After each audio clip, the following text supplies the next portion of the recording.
how do you shift it from I'm going to do this for myself to I'm going to make this thing so it'll go on forever? Mm-hmm. I hear that I would be a terrible employee from so many of the entrepreneurs that I talk with. There's just something about that willingness to experiment and risk and fail and that just doesn't necessarily work in a large corporate structure. No. So you're having conversations with all of the various stakeholders. You're not just dealing with the founder. Say a generation one is on the highway and they're already going. What they're trying to do is get somebody new onto the highway with them.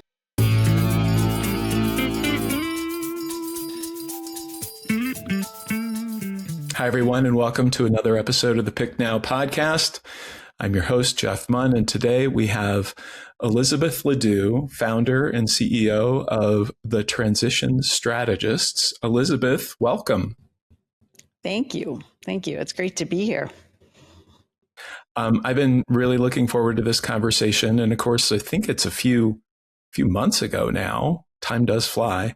I was on your podcast, so we get to kind of trade favors here. And I get to ask you all kinds of deep questions now, like you did of me the last time. So yeah, absolutely.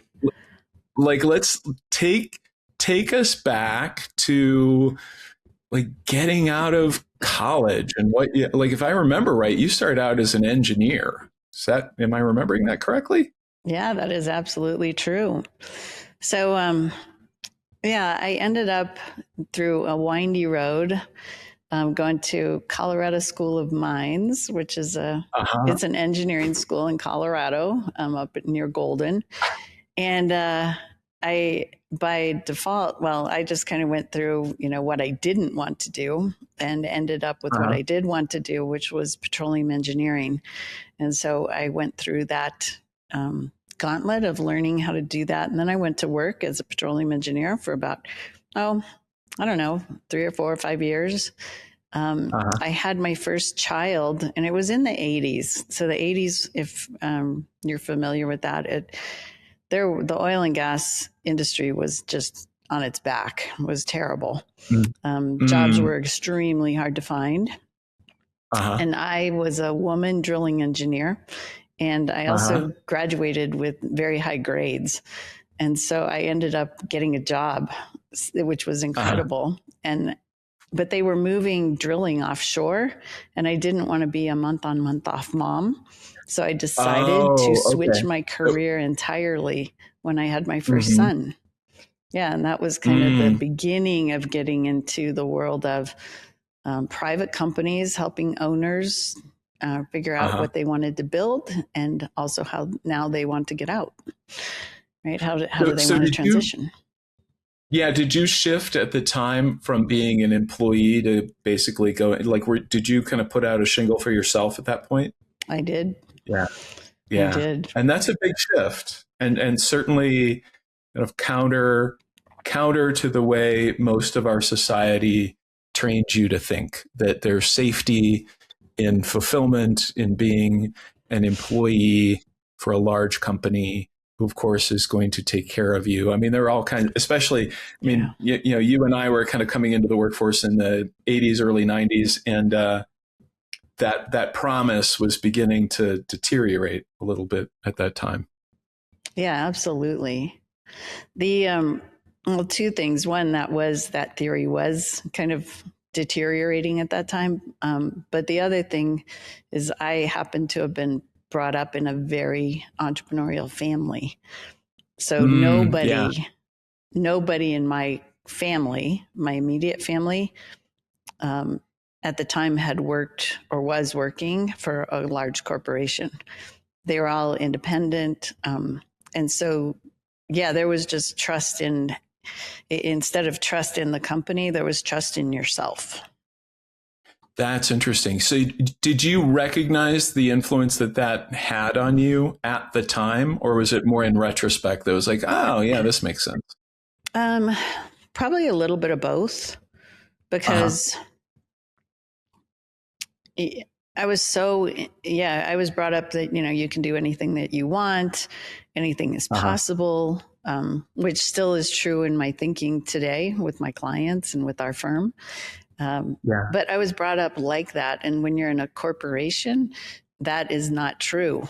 Hmm. You can't do anything you want. It doesn't work like that. And so I think I was so independent that I realized that I was better off. I'm a terrible employee for anybody, that I was much better off not being inside of a box. Yeah. You would be shocked. Well, you wouldn't be surprised at all given the work that you do, Elizabeth, but I hear that I am a terrible employee, or I would be a terrible employee from so many of the entrepreneurs that I talk with. There's Oh, just yeah. something about that independent streak and that willfulness and that willingness to experiment and risk and fail, and that just doesn't necessarily work in a large corporate structure. No, no. And through some of the work, because you can see sometimes my engineer coming out in me, there in the work that we've done, and this was a long time ago, the statistics show that only about 5% of our population is entrepreneurial, and about 45% of the characteristics, the makeup, the wiring of an entrepreneur is genetic. Oh, Yeah. So some of it is genetic. And we own now, it's a small personality profiling tool that's a multi construct type of a tool. mm-hmm. And in that tool, it measures natural wiring in 3 different areas. And it's very interesting because I've had it and used it for about 30 years. And over that time, profiled thousands of entrepreneurs. And there are absolutely characteristics of how their mind works and how they approach life and relationships and how they like to influence others. So, yeah, it's fascinating. There aren't we just don't have that many entrepreneurial people in our society. So there are people that love being in the corporation, but then there are, that little 5% that are a little wild. Yeah. Wild. Do you think that percentage has changed over time? Have you seen it change over time, or is it pretty consistent? That 5%, that's not my statistic. It's an older statistic, so I don't know the answer to that. But I guess whether it's changed over time, I don't think it's flipped. Right. I don't think it's flipped. But I do wonder. Yeah, I do wonder if, as the corporate promise has shifted, whether there are more people willing to take a shot at, I'm going to go out on my own, like you did. You went out on your own initially as a consultant, and that evolved and grew. Like, I wonder if there are more people willing to kind of, I'm going to put my toe in the water of what this might look like. Yeah. Well, I think, strategically, I think that the external environment around us has shifted. People working from home and people doing different things, and also access to a customer has shifted because it's so much easier through Etsy or through a variety of different, that just comes to mind. But I think it's easier to have a side business that turns into a bigger business where you can test it versus I'm leaving like I did. I left corporate, my petroleum engineering drilling job where I had benefits and everything. Yeah. Probably a pension. Do you have a pension at the time? I had all this stuff. Yeah. Wow, and then, to go out on your own, I just think it's different now that you can actually test it and you can work from anywhere and be anywhere. Where when I did that, that was a long time ago. I always know because my firstborn, right, he is 37 years old. So 37 years ago, I did that, and none of the internet just didn't exist then. It was just coming on board. Email was new at the time. So yeah, I think it's easier to be an entrepreneur now and not have huge entrepreneurial risk characteristics.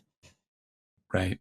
So when you decided to leave your corporate job, leave your engineering job, what kind of consulting were you doing? I actually started out because I was an engineer and I had background with computers. My dad believed in me, and he bought me think it was super expensive, like $3,000. When I was in college, he bought me a computer, and it had 2 floppy drives. That's it, like big ones. Yeah. And so I knew computers, and I'd used them. I'd used modems. I'd used all that stuff. So I ended up working with doctors and dentists who were putting computer systems into their practices. They didn't have them back then. So they were putting them into their practices. And in order to do that, there was training involved of people. There was programming, because you had to program all the financials. QuickBooks did not exist, nothing balanced unless you made it do it. And all the wiring and all the stuff. It was just completely foreign. So I started doing that. And as I got into that, started talking to these doctors and dentists about, where were they going? Because I'm a very big futurist. So where are you going? What are you doing? What are you trying to accomplish? And that got me into strategy. And I ended up getting some tools, licensing them out of Australia. And I started learning about strategy, like what are the best practices of strategy and how do you actually do it and the foundations of it, which then led me into business strategy and development of businesses. And ultimately, there is an end. There's a transition in a business always. Yeah. Because, the owner is going to leave one way or the other. So that I got very interested in that just because of the complexity. Interesting. So that's where like kind of the engineering brain comes in. Yeah, that's where the engineering brain, it's almost like to me, it's like a puzzle. And the more puzzle pieces there are, the more complex it is, especially if some are missing or undefined, which most of the time that happens in transition. You don't know what other people want. You're out of control, truly, because you're betting on somebody else to engage, betting on somebody else to take over, hoping they'll do it in a way maybe that you like, but you don't control them. So it's just such a different environment. I think it's so interesting the way you describe this, Elizabeth. I saw 2 sides of you. One is like the puzzle problem solving analytical side, and the other that I think is really underrated for entrepreneurs is just how curious you got about your customer. And you just started asking them questions, and you just followed where those questions went and said, oh, well, I could help you with that. And then kind of jumped into it. And I think that curiosity is really a powerful attribute for an entrepreneur. And it led you to what you're doing today. Yeah, which I love. I love what I'm doing today. Yeah. So tell us about it. Yeah. Yeah. So today, the company that we basically run and I created is called the Transition Strategists. And our focus and our mission is to help people live their best lives. The foundation underneath that is, as you wander through a transition, if you're an entrepreneur, founder, owner, you're trying to figure out how you're leaving and how you can leave well, because you want the business hopefully to go on without you.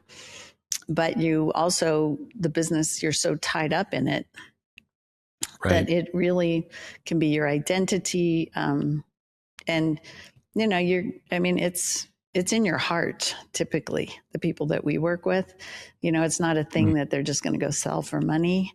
It's got people that people care for. And many times it's got multiple generations of family members in it that they're trying to figure out how to take care of. So we help people live their best next adventure, whether it's coming into the business or whether they're leaving the business, what that looks like. And we help them to discover all of it. Okay. So you're having conversations with all of the various stakeholders. You're not just dealing with the founder. Typically. The idea, I kind of think of it, I guess a good analogy would be if say a generation one is on the highway and they're already going 50 miles an hour or 70, what they're trying to do is get somebody new onto the highway with them, and that new person's has to get on the highway, right? The on ramp, Yeah. but they're slow. So lots of times you have to slow down, and you're going to drive along or ride along together, hopefully in two separate cars, but you're kind of matching and trying to stay aligned and, keep going down the road, whatever it looks like, until you trust enough your successor or successors that you can start to slow down and start to get off the highway. And hopefully wherever you're going to go is going to be fun. It's going to be a new highway, new deal, but maybe it's a backcountry road and it's fun to be on. You're doing some different things, but you're not worried about the highway anymore. It's not that fast track. So I think of it as always as a journey, where you're trying to figure out how to take the time to make that happen. Yeah. Yeah. So you've gone through a few of these transitions personally, haven't you? And aren't you kind of going through one now with Transition Strategists? Yeah. Yeah. I'm a third generation in my family. So I've got that experience of being, that transition, which we're in the midst of that. And then with Transition Strategists, being the founder and creator of all the intellectual property, because all of our intellectual property, we don't license anything. It's all intellectual property, and the framework, I call it. It's not a process really; it's a framework where you can put, various, various projects into it. Every person that comes through can say, "Oh, I'm different," but they can put their information in.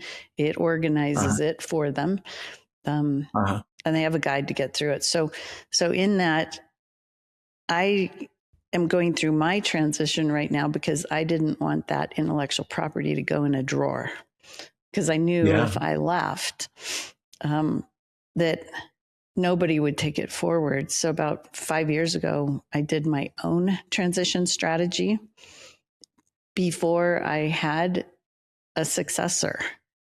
So it was really interesting to go through my own process. One of my transition guides helped me to do that. So I was the client. She was the guide. Were you a good client, or are you a horrible client, like you're a horrible employee? I tried to be. I know. I tried to get my homework done as best I could. But so I went through my transition strategy process, ended up with a good strategy forward.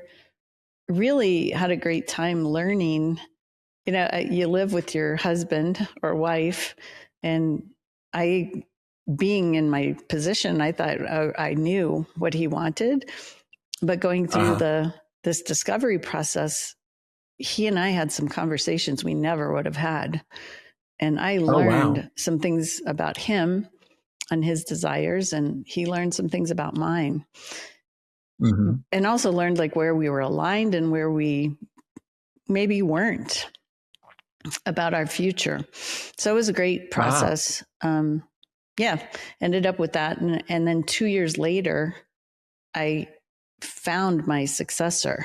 And I believe I found her because I knew what I was looking for. I recognized it. I was able to go, oh, she would be maybe a great fit. Let's start that conversation. Because how I found her and got to know her. Her dad, at a meeting in Dallas, I met him. And during the cocktail time following, he said, "Hey, my daughter lives in Denver and she just quit her job, corporate job, because why? She's going to go out and be an entrepreneur and she's going to build a consulting practice. Would you talk to her?" And I was like, sure, I'd be happy to talk to her and help her. And then realized she was going to go build something from scratch, very similar to what I had.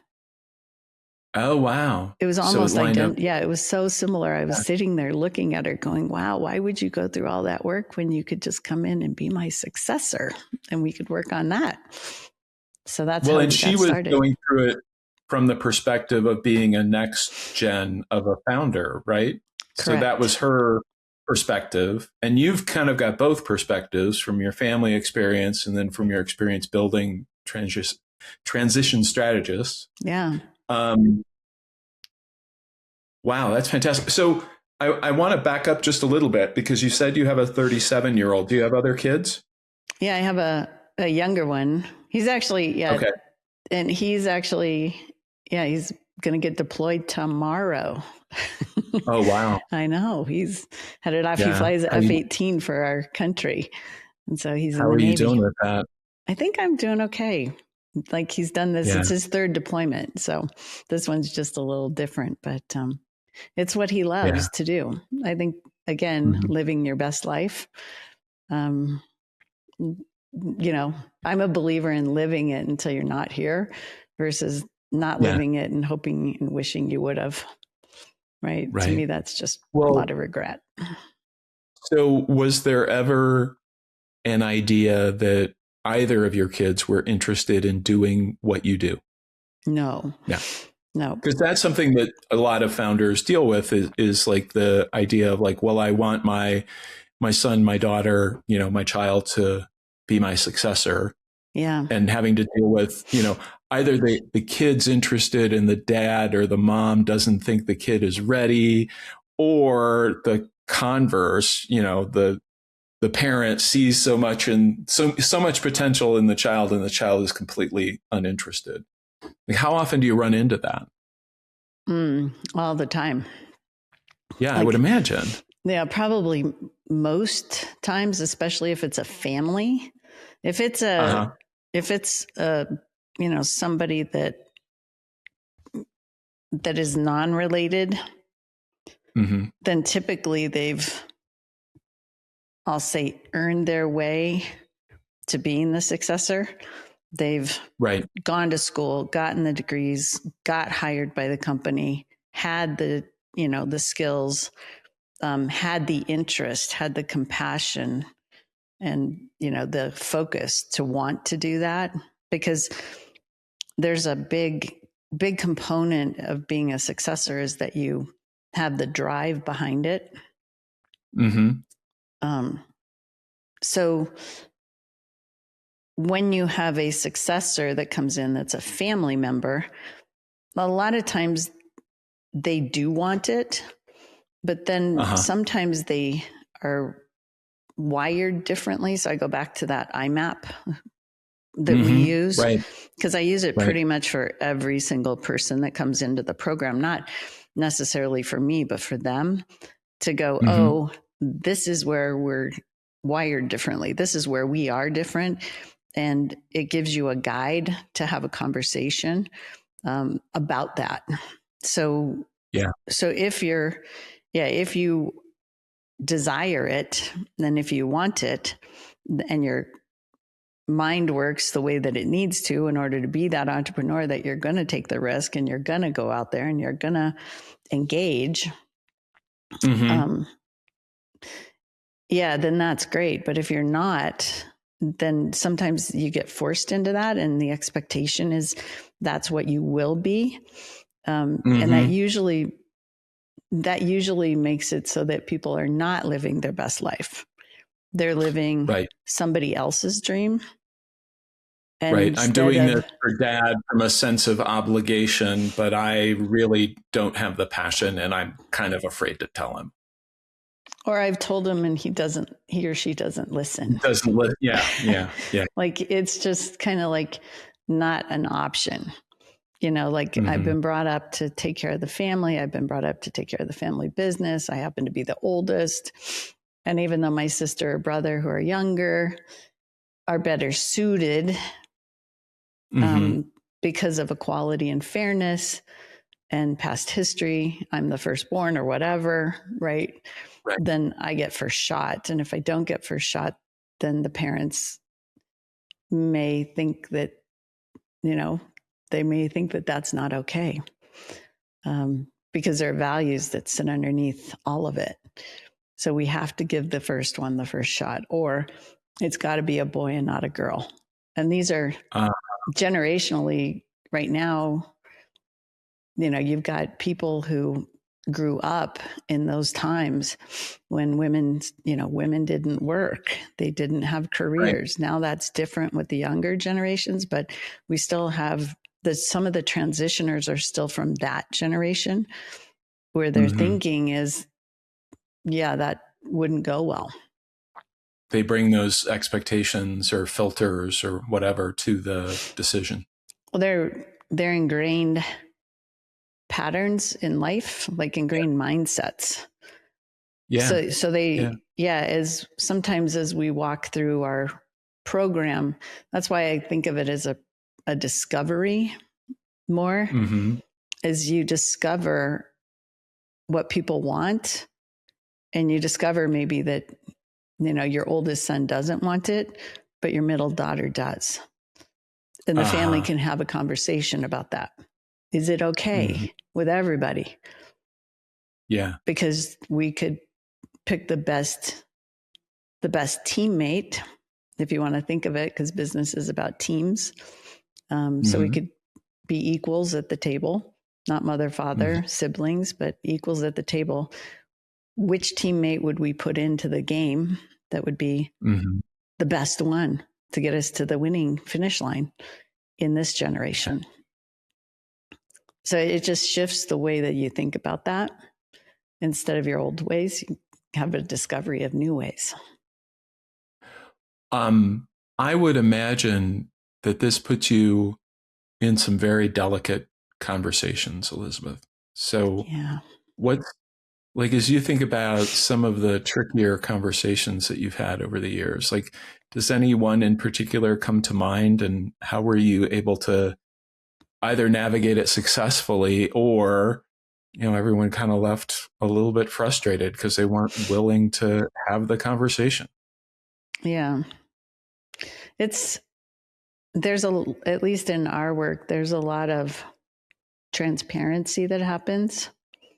And that's why I think that it's so important for people to have maybe an outside person that doesn't have any skin in the game, that has no hidden agenda.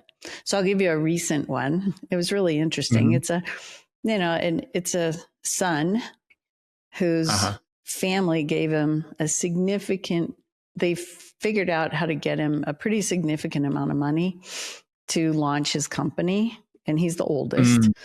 So they gave him, and they did that through, and they did it equally. They gave the other kids the same amount, but they were younger. And so theirs went into a trust. And this particular kid, 40s, decided that he was going to take his trust money and put it into his company and be the entrepreneur. And so he did that. And then he needed some more capital. And so they did it again. And then now he's thinking, well, I really want to be in the family business. I want to keep my private business for me. And then I want to work with my brothers now, and I want to be in this family business. And since the family business isn't built for an entrepreneur at this point in time, there isn't really a job for him. And he truly is an entrepreneur. So I was talking to him, and he was like, my family doesn't like me. I'm the black sheep of the family. I've always been a black sheep of the family. People don't understand me, and they've never helped me, and I'm all by myself. And I was able to just say, well, I'm so sorry. I'll call him Joe. I'm like, I'm so sorry, Joe, that you have a family who gave you a significant, let's call it like, $250,000. They gave you $250,000 that you never had to pay back to start your firm. And then they gave you another $150,000 to capitalize it even more. And now your business is up and running, and you have the ups and downs, but you poor thing, I feel so bad for you, right? Yeah. That you have such a crappy family. Excuse my language. But that's why I was like, I was like, let's reframe this whole thing. But, Yeah. you're able to say something like that and help them maybe see how they're complaining in the stories that they're telling themselves, just in a different, and this goes back to my engineering, like physics, right? Yeah. Just reframe it in a different frame and it doesn't move the same. The dynamics are completely different. So if you can reframe for them, but a parent wouldn't be able to say that. A brother would not be able to say that. Yeah. But well, and I think, when you talk about wiring and the assessments that you use and everything, chances are this individual had some wiring that was very consistent with the parent who started the thing.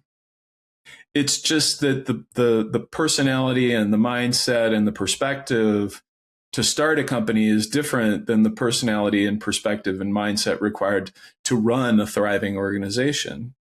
Absolutely. Yeah. And the entrepreneur, if you think about the wiring, an entrepreneur tends to be a little bit more bold. So like if you are an entrepreneur and you're bringing in a successor who also is entrepreneurial, which is what you like, you'll feel pushed. And you want to feel pushed. But most entrepreneurs don't like to be out of control. They don't like to be pushed. They don't want that. So they wouldn't bring that person in. But yeah, if the entrepreneur who's going to go start it, they take risks, they go for it, they kind of like jump and then they find the parachute. Where once it's a going entity, they get bored with it. It's not as much fun anymore. And then the next person who comes in, typically is more of a stabilizing type entrepreneur, not a creator builder type entrepreneur. Well, and the bets required with a bigger organization, the stakes just get higher. Like if you're talking about a solopreneur starting something on Etsy, right?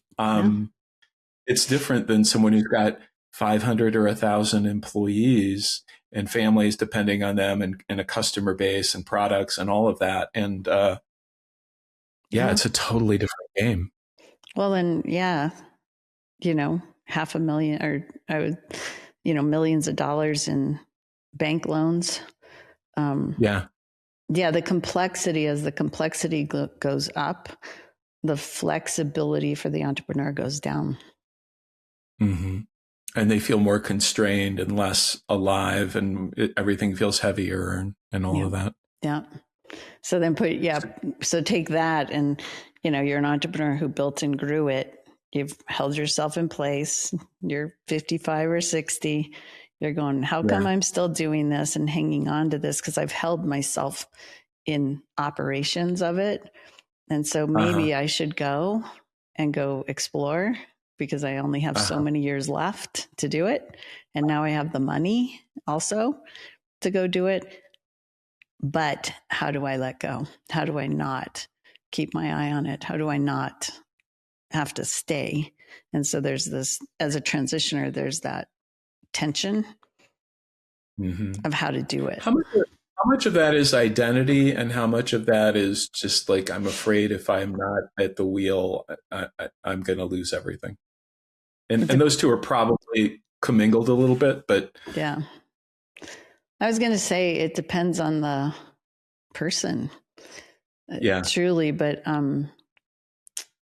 the more you have, the harder it is to manage, but also the harder you become more risk adverse, because it's harder to lose it. You know how hard it is to rebuild it. So it's easier to stay in place and keep it. Yeah. So I think there's identity there for sure. Passion, reason for getting out of bed, that ikigai. So if you lose that, the theory is if you don't have that, you die. So people don't want to do that. And but on the flip side of that, I think one of the bigger pieces is the loss of relationships, the connection, because when you're the owner, one, you can take care of people because you can make the final choice or decision. But two, you're at the hub of the relationships. And those relationships, we like being a part of a community. And so you lose. Well, not only part of the community, but a community in which we're a very significant, like we're kind of the center of it all. Right. Yep. Yeah. Yeah. We have this program that we do. It's a webinar and it's called Metamorphosis. And you can be the magician on stage. Oh, yeah, you need that? Sure, I can figure that out. Oh, yeah, you need that? Yeah. Oh, yeah, I could just one phone call. I can call the bank. No problem. Right? Oh, yeah, just go over there and see this person. Use my name. Right? Yeah. Yeah. And I get invited to the golf tournaments and to the galas and to the functions, right? I get to go to all the conventions and all of those things, all those dynamics in our lives that if we leave, that whole thing, it may not go away, but it definitely reduces. And if you are bringing in a successor, you need to be ready for them to be the one that they go to the galas. They go to the golf tournaments. They're the ones that have the one phone call to the bank. They're the ones that do all that. And you lose that part of your dynamic. Yeah. You and I have talked a little bit about like how important clarity is in the next chapter to get you to be willing to exit this one. Yeah. Like, what do what you've described is like a pretty powerful experience for someone to want to leave. What are the kind of things that you see people say, okay, it's, they recognize it's time and they're willing to let all that go in search of something else or because something else is pulling them forward? What do those things look like? Well,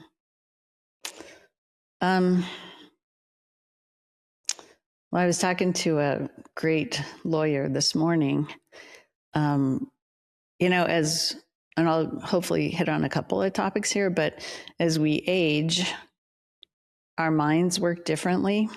So you have, they call it functional knowledge when you're younger, you have functional knowledge. And as you get older, your mind changes. And so they call that crystallized knowledge. So as I get older, my focus where I'm most valuable is not functional knowledge anymore because I just don't have it. But I have crystallized knowledge, which is mentoring, wisdom, all of those things that are also valuable, right? People sometimes think it's not. Perspective. Yeah. The perspective that you have from having done, I've seen the way this movie ends, and let me tell you that blah, blah, blah, right? Like that kind of thing.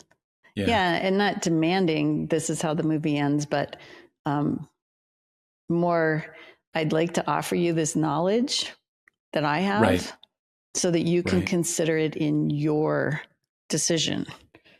Would be the way we would mentor somebody to do that instead of you can't do that, but you can offer that knowledge and that knowledge is valuable potentially in the other person's thinking. So other signs though, as your runway gets a little bit shorter, what happens to an entrepreneurial builder is they start simplifying the company. Because private business many times is a lifestyle business too. You build it so that you can live the life you want and take the time off if you can, the way you want to, and, bring in the people that'll help you. Those are all your choices. So one of the things that I see is an entrepreneur simplifying. like taking an active, complicated business that's doing okay, then saying, hey, let's streamline this. Let's simplify it so we don't have to put as much effort and as much time into it. Or, hey, the market's changing. Let's go build a new division. No, we're okay. Right? There's a lot to be had right here. So they're not as willing to go take the risk. The other one is just being tired of the risk, tired of the payroll, tired of the bank, tired of the pressure. So I see that. And I'm thinking of the runway concepts. But a shift that takes place too is potentially, and I think it shifts from being all about me to how do I really focus in and help others? Because whoever takes over a going entity, a going business that doesn't have to start it from scratch and doesn't have to build it and doesn't have to go through all that heartache and sweat equity, I guess, or whatever. They don't have to go through that. That's a gift. And you're going to leave anyway. So when you start thinking about how do I take care of me and them, if you're going to do both, it's not just, hey, the business can run, I've got it all figured out, and I'm going to go do this over here for a week or 2 weeks, or I'm going to go live in Italy for a month. It'll be okay. It's like, no, that's good. But what if, how do you shift it from I'm going to do this for myself to I'm going to really, make this thing so it'll go on forever. It's forever without me. And I think that shift, whenever that happens in an entrepreneur's heart and head, that's a big shift to say, yeah, let's start bringing somebody else in, not because I'm ready or want to leave, but because it's time for me to bring somebody alongside me, like in that highway concept. So that when I'm ready to get off the highway, I can, and I do it by choice, not by. So it almost sounds like there's three phases. There's the phase of building the business, and then this middle phase of I'm recognizing that my time here is short and shorter, right? There will be an endpoint, and I want to prepare the organization for that and bring in the right people, whether that's family members or someone from the outside. And then there's the actual exit. Yeah. And there are two different kinds of thinking in the running or preparing the organization. There's the concept is there's preparing the organization for, hey, can I take a month off? Can I take 6 months off? When I come back, will it be okay? There's that thinking. And then there's the who is going to take the risk? Who is going to be willing to put everything on the line? Their home, their family, right? Who's going to be willing to do that? Who's going to be willing to go, take me out of all my loans and put them into their names? So there's the operation of the business is different than the next entrepreneurial journey of the business. So when you're preparing it for operations without you, that's one thing. When you're preparing it for life without you, thriving forward without you, that's a different thing. And that second one, preparing it for life without you. How long do you like to see an entrepreneur take to go through that phase? Like you said, it was 5 years that you started thinking about it, 5 years ago that you started thinking about this. Yeah. So my experience, personally, my experience, I did my roadmap 5 years ago, ran into my successor about 3 years ago, started talking. She was interested. Life happened. So luckily she was able to get pregnant. So she got pregnant. We intentionally, we had a timeline. we postponed our timeline. She had her baby. She took her maternity leave. She came back. Then we finished our process, which took an additional 6 months. And so now we're basically a year into her being my partner. Right? And another baby on the way.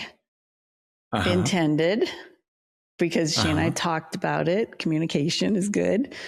Yeah, I'm ready. We prepared for it. So I knew that she wanted another child. I knew that I was going to be the one that carried things forward while she did that, and had the time in her life to be that mom. And and when she comes back, then we'll go on. But my whole thing, like, if you allow for life to happen,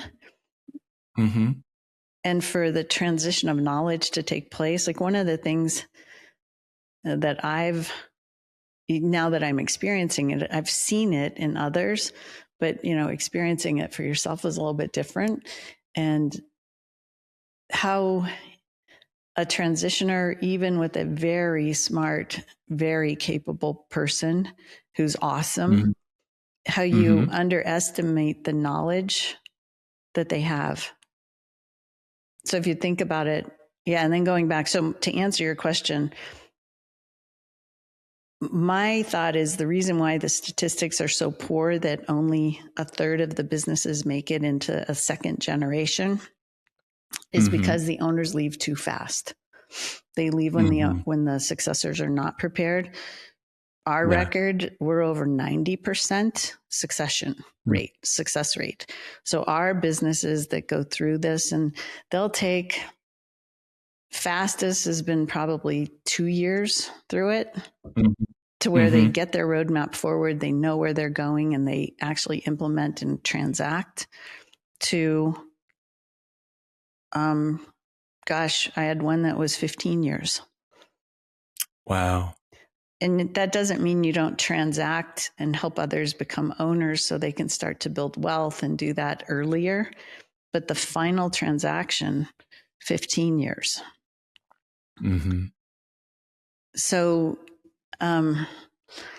just thinking through, what does it really take for you to transition that knowledge? And if you started 15 years early and you want to be out by 70,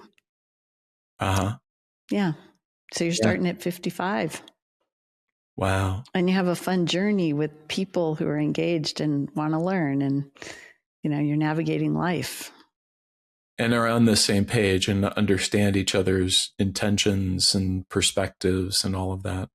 Yeah. So, Jeff, it's so interesting, to really ponder what it means in this age difference in the generations. Because if you're a parent, and let's say you had your kids at 30, so that was when you that was your age when you had your children. Fast forward, you're 70, still operating the business, getting a little tired, wishing that maybe you didn't have all the pressure. And you've got a 40-year-old who, maybe has worked in the business for a while, but has not been in your seat. And so you really, it's hard, because understanding the age difference, but also the perspective of how much knowledge you have versus how much they have. And it's significant. So people underestimate all the time what it's going to take to get a successor, a child in a family, quote unquote, up to speed to actually run by themselves, right? Be able to make the decision on the risk, make the decision, some of the harder choices, capital investment, whether or not to go into debt, what's happening in the environment. What's going to be the outcome of outside factors like a war right now? An oil and gas deal 2 or 3 weeks ago looked very different financially than it does today. It looks a lot better. So should you have bought it then? And would that have been a good decision or not? Don't know. Will it stay at $100 a barrel, or is it going to drop back down? And if so, could be a bad decision to buy. Right. but you don't know that. How do you, I would imagine that most founders don't know how much they know. So there's just so much 100%. unconscious things, that perspectives they have, experience that they have.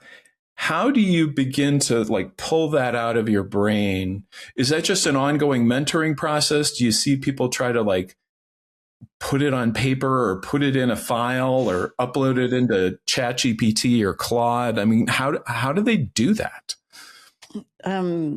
This is my experience. The best, and that's why I said earlier that I think the reason why only a third of the companies make it in a transition generationally is because the owner leaves too early.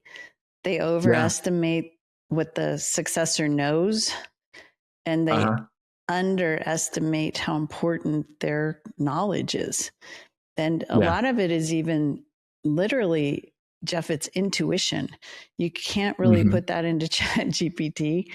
You could try, but it's literally waking up in the morning and having that gut feeling that something, that there's something that needs to be done.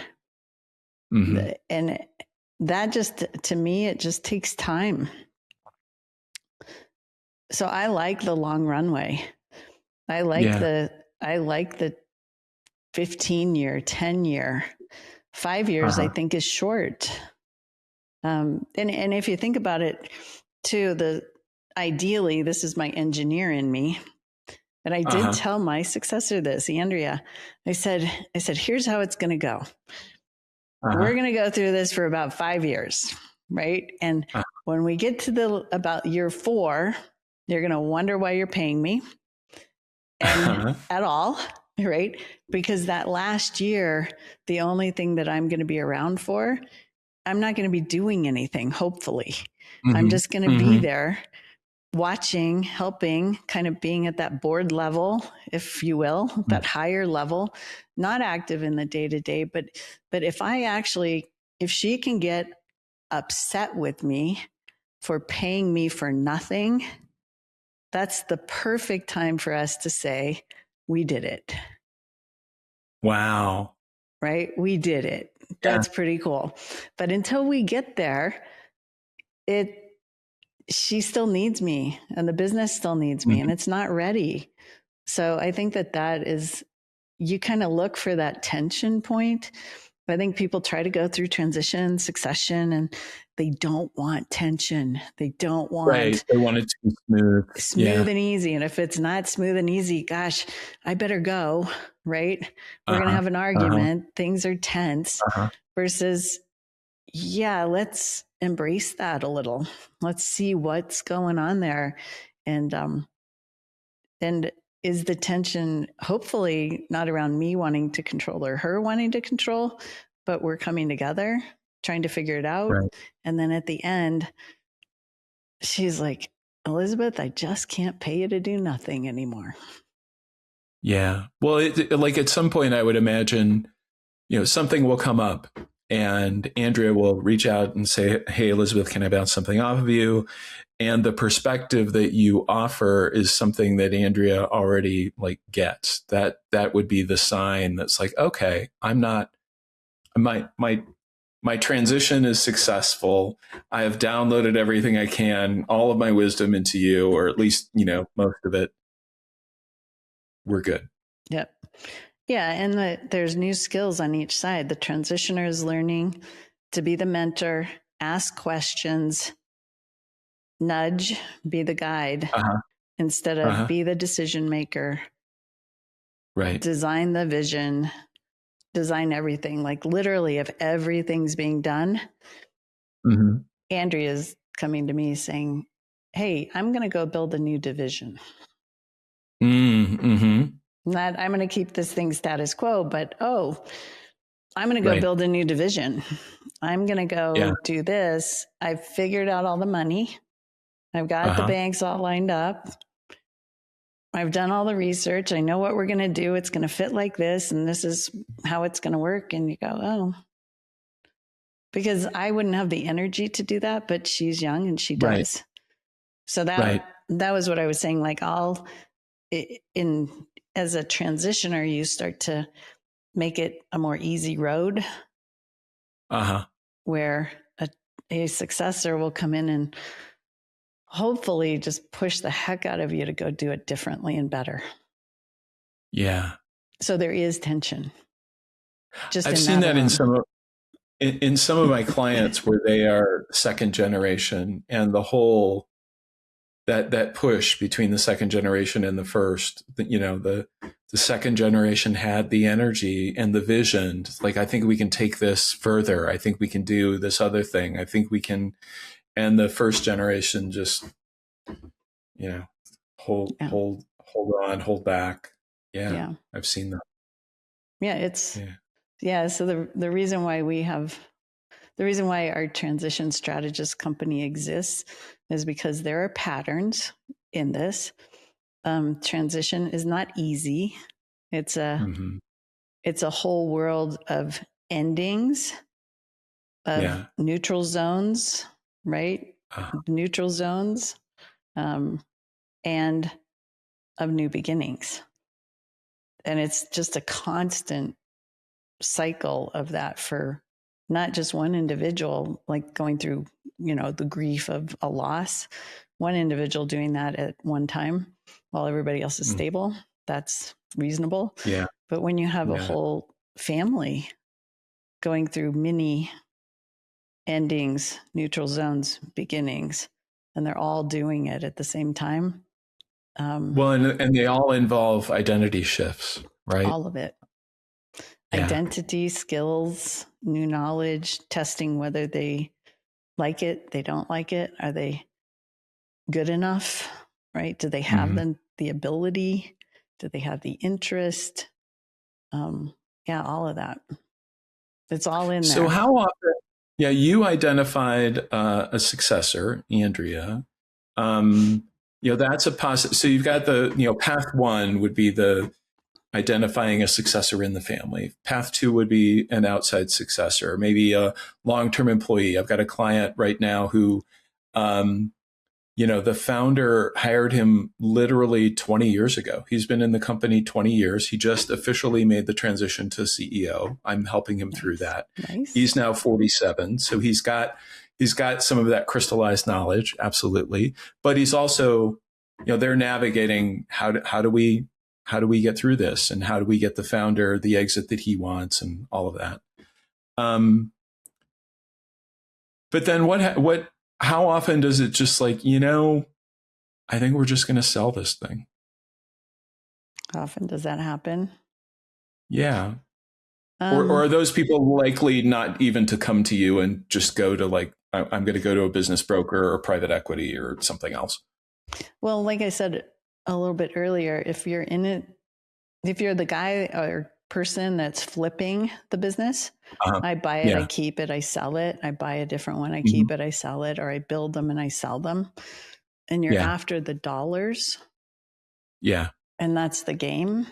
Then you likely wouldn't work with us, because our program, it's called Evolve. And you come in for a year commitment to yourself, to take the time and to go through the reflection and the discovery to get to where you've got a roadmap and you start to implement it.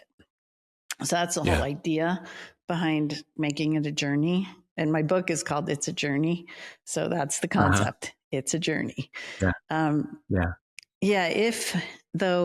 I can't tell you how often entrepreneurial people will come in with an idea of what they're going to do, and they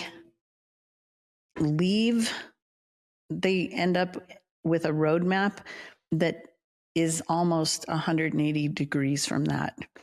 So I've had people come in that say, I'm going to sell it. But once they dive into what it means to sell it, what they want in their lives, what they want for their employees, what they want for the business, what they want for their families. So once they dive into that and understand, and the customer too, and the vendors, right? There are a lot of people that depend on this company, and it evolves they evolve around it. So I've had people come in saying, I'm for sure going to sell. Just walk me through and make sure that I want to do that. And they end up going through a whole iteration of end up selling it to an employee. I had one that started there, walked all the way through it, ended up having a conversation, found out that his fear was having a conversation with his key people, because he thought if they knew he was leaving, they might also. Had that conversation. One decided she was retiring with him. The other one wanted it.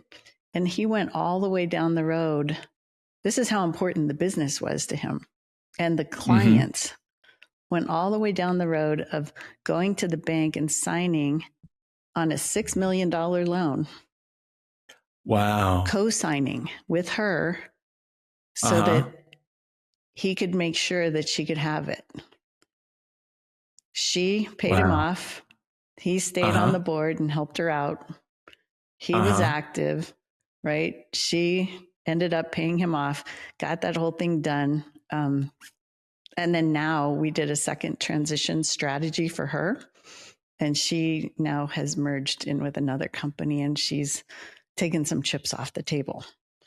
So he walks in going, I'm going to sell, just, walk me through, to complete opposite, meeting his fears, right? Because that's what he was afraid of.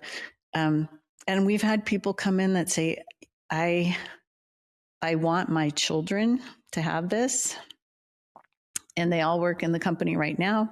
And so I want to make sure that that happens, and I want it to go to all of them. And by the time we get to the end of it, the kids are like, we've always wanted to do something else. We love working with you, mom or dad.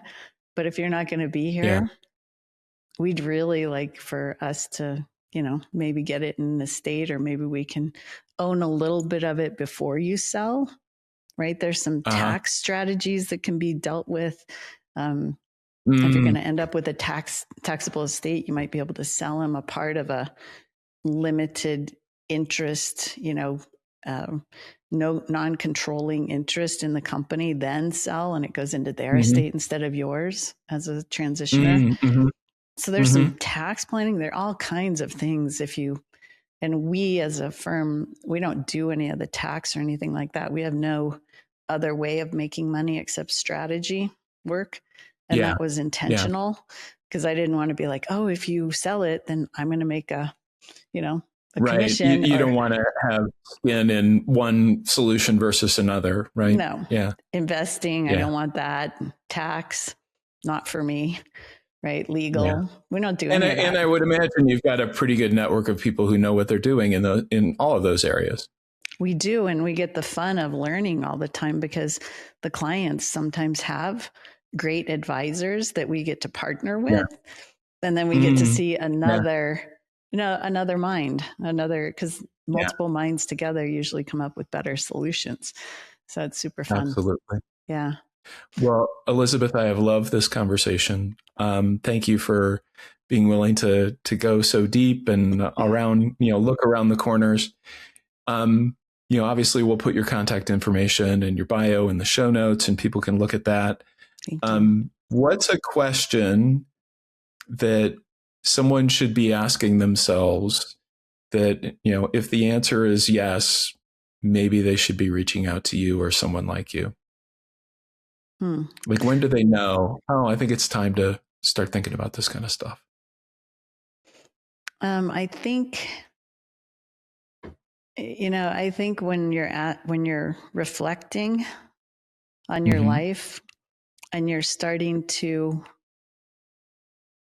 see the company as repetitive, boring, not as exciting, or starting to look outside thinking, I wonder what else in life there is to do.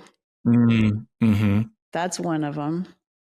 The other one is, if there's nothing more important to you, right? Family and your business. But if that's your whole life, and I'll just give you a quick story. Is a wonderful person.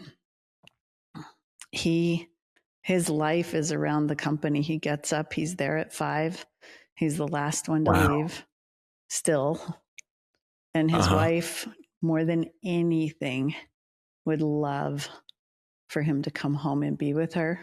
He's in his mid 70s and she misses him, right? She wants to go travel before they can't travel. Yeah.